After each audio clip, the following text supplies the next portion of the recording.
Hola, bienvenidos al canal de Opocoru y hoy os traigo un pequeñito esquema que acabo de hacer para estudiar yo mejor de el artículo 2, ámbito de aplicación subjetivo de la ordenanza digital del Ayuntamiento de La Coruña, que como sabéis se publicó en el BOP del 16 de junio del 2023 y entró en vigor el 17 de junio del 23.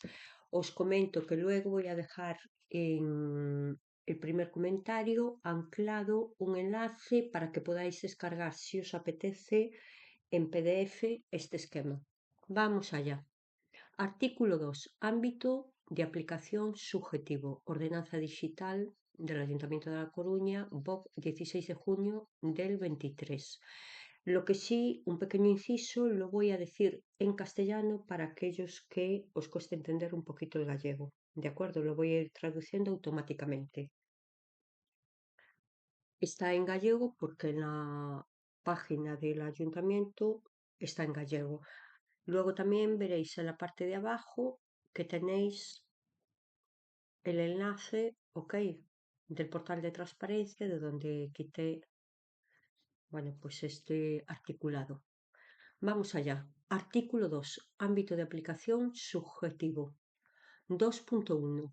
Esta ordenanza será de aplicación en las siguientes entidades locales. A. Órganos del Concello de La Coruña y sus unidades dependientes. B. Organismos autónomos, entidades públicas empresariales, así como cualquier organismo público y entidad de derecho público, vinculados o dependientes del Concello de La Coruña. C. Sociedades mercantiles y otras entidades de derecho privado vinculadas o dependientes del Concello da Coruña, cuando ejerzan potestades administrativas y en aquellos contenidos de esta ordenanza que específicamente se refieran a las mismas.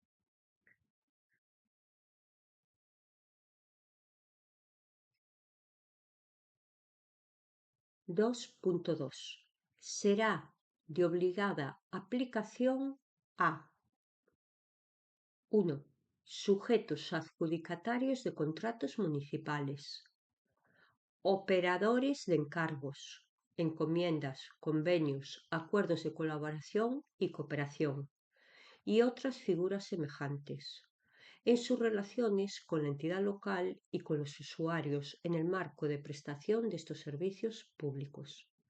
También será aplicable a la ciudadanía, a las personas físicas, jurídicas y demás entidades y colectivos con capacidad de obrar ante las administraciones públicas, cuando utilicen medios electrónicos en sus relaciones con la entidad local.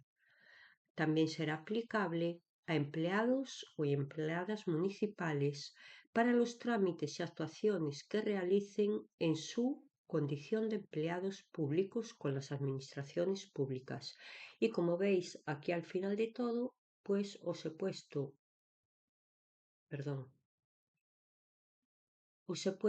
el enlace